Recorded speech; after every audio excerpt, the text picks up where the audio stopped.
కృపలో క్షేమము నీచితివి, కృపకు పాత్రులుగా చేసితివి. కృపలో క్షేమము నీచితివి, కృపకు పాత్రులుగా చేసితివి. కృపను గూర్చి పాడెదనేను, కృపను గూర్చి పొగడెద నిన్ను. కృపను గూర్చి పాడెదనేను, కృపను గూర్చి పొగడెద నిన్ను.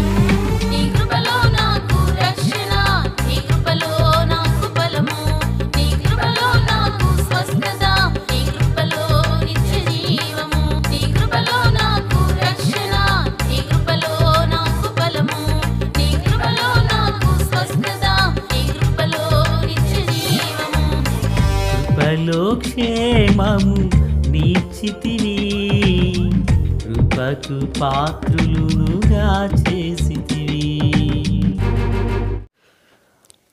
మన ప్రభు అయినటువంటి యేసుక్రీస్తు వారి పరిశుద్ధమైన నామములు తండ్రి అయిన దేవాది దేవునికి నిత్యము స్తుతియు స్తోత్రములు, మహిమయు ఘనతయు ప్రభావములు యుగయుగములు ప్రభునకే చెల్లును గాక. ఆత్మీయులారా, బాగున్నారు కాదు?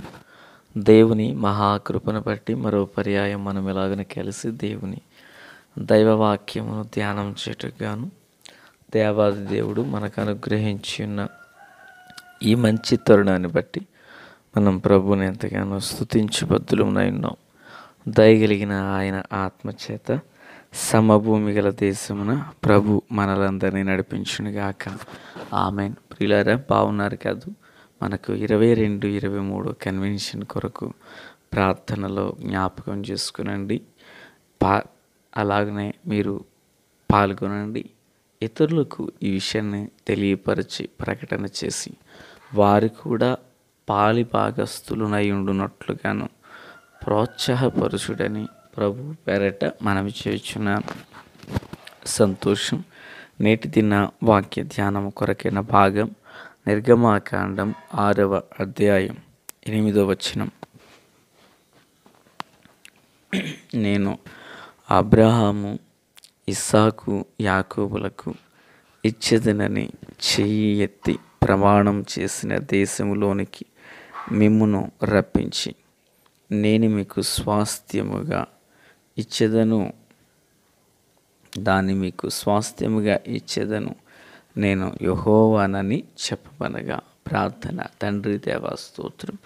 వాక్యం చేత మాతో మాట్లాడండి, మమ్మలందరినీ బలపరచండి. మీ దీవెన ఆశీర్వాదం తోడయుండును గాక.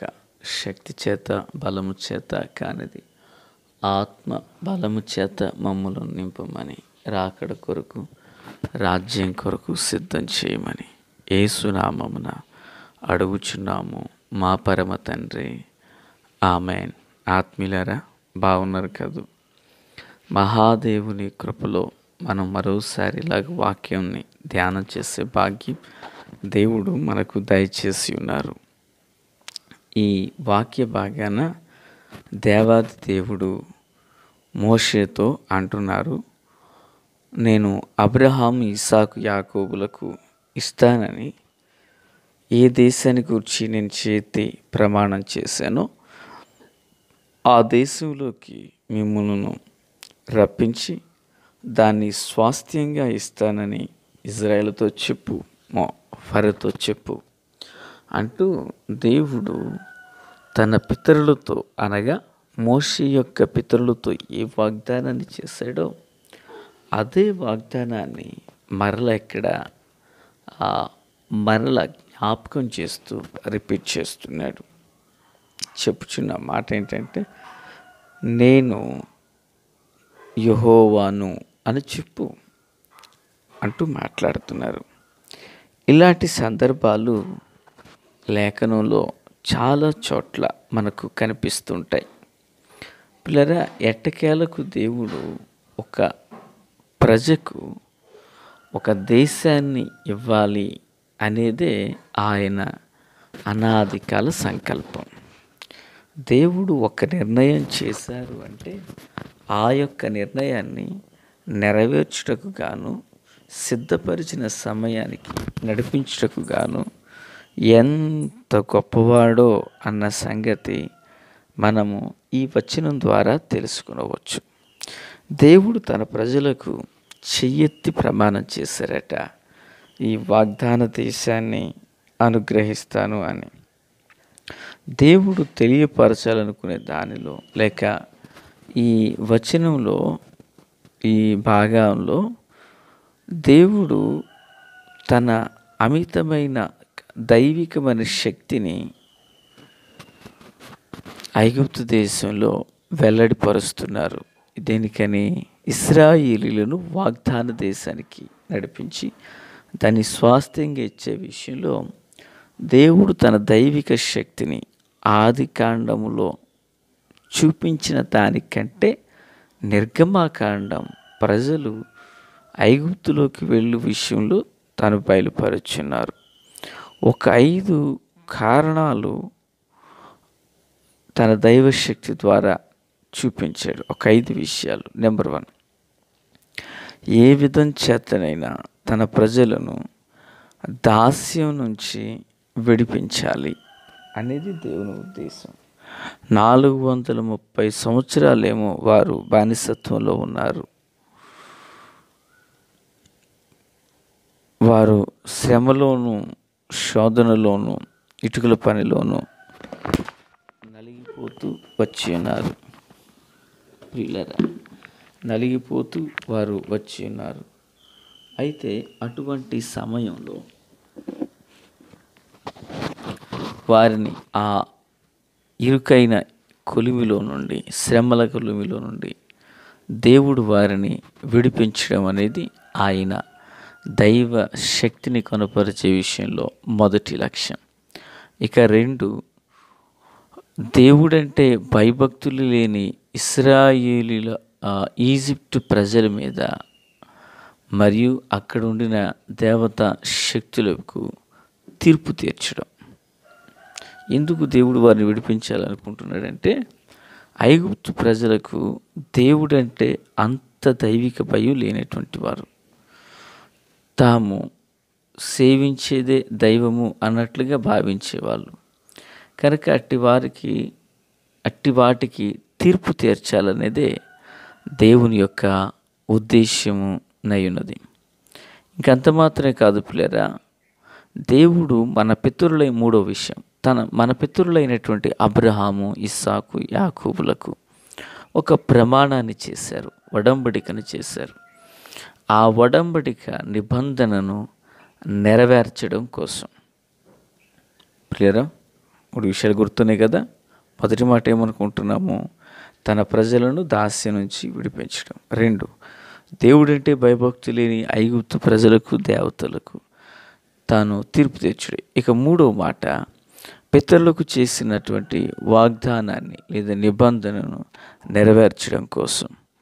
ఇక 4వ విషయం, సర్వలోకంలోనూ దేవాది దేవుడు ఒక్కడే ఏకైక నిజదేవుడు అని, ఆయన తప్ప ఇక వేరే ఒక్క దేవుడు లేడని, రాడని, ఇక ఉండబోడని, నిత్యము నుండి నిత్యత్వం వరకు, ఆది నుండి అంతం వరకు, ప్రారంభం నుండి ముగింపు వరకు, ఈ భూమి రవంతైన లేనిది మొదలుకొని మరలా సమస్తము మహిమాయుగంగా మలచి వరకు ఆయన ఒక్కడే దేవుడని ప్రజలందరికీ తెలియాలని ఆయన ఆశిస్తున్నారు. దేవునికి స్తోత్రం కలుగునుగాక. ఇక 5వ విషయం, దేవుడు తన జనులైనటువంటి ఇశ్రాయేలీల పక్షాన నిలిచుంటారని, తన ప్రజలను ఆయన రక్షిస్తాడని. ఎందుకంటే వారు గొర్రెపిల్ల రక్త ప్రోక్షణములో వారు ఐగుప్తు నుండి వెలుపలకు నడిపించబడ్డారు. కనుక దేవుడే వారి పక్షాన నాయకుడునై ప్రభువునై ఉన్నారన్న సంగతి సర్వలోకమందు జీవించే ప్రజలందరూ తెలుసుకొనాలనే ఉద్దేశంతో దేవుడు ప్రమాణం చేసి ఆ ప్రమాణ ప్రకారంగా తన ప్రజలను విడిపించి తీసుకురావాలనని ప్రభు ఆశించారు. ఆత్మీయులారా, ఈ కారణాల చేత దేవుడు తాను చేసిన ప్రమాణాన్ని నెరవేర్చుచు తన సన్నిధిని, తన ముఖకాంతిని వెల్లడిపరచుచు తన నీతిని స్థాపించడం జరిగింది. దేవునికి స్తోత్రం. ఆత్మీయులారా, క్రీస్తునందు నాకు అత్యంత సన్నిహితులారా, మన పూర్వీకులతో ఏ వాగ్దానాన్ని అయితే చేశారో, మన పితరులతో ఏ నిబంధన అయితే తాను జరిగించినారో, ఆ నిబంధనకు ఆయన నిలిచి తన ప్రజలందరినీ విడిపించారు. దేవునికి స్తోత్రం. ప్రియులారా, మరి ఇశ్రాయేలీలు గొర్రెపిల్ల రక్త ప్రోక్షణం క్రింద ఉండినప్పుడు వారిని ప్రభు ఎలాగున విడిపించారు. ఇదిగో అలాగనే ఏ దాస్యమును కాడి క్రింద మనము దాచబడిన ఆ దాస్యపు కాడి నుండి మనల్ని విడిపించే దేవుడు సజీవుడై ఉన్నారు. ఆమేన్. ఎటువంటి దాస్యపు కాడినైనను ఆ కాడి నుండి మనలను విడిపించే మహాదేవుడు మనం ఆరాధన చేయుచున్న యేసు ప్రభుల వారు. కనుక దేవుని పిల్లలుగా ఆయన పాదాలు పట్టుకుందాం, ఆయన సన్నిధిని వేడుకుందాం. ఆయన కృపాహస్తం మనందరికీ తోడయుండును గాక. ఆమేన్. తండ్రి దేవా స్తోత్రం. వాక్యం అందరి హృదయాల్లో ఫలభరితం చేయండి. జీవముతోనూ, కృపతోనూ, బలముతోనూ నింపండి. మీ దివ్యమైన సన్నిధి మా అందరికీ తోడు దయచేయండి. దినచర్య అంతటిపై మీ హస్తాన్ని చాపండి. యేసు నామమున ఆమేన్. Praise the lord.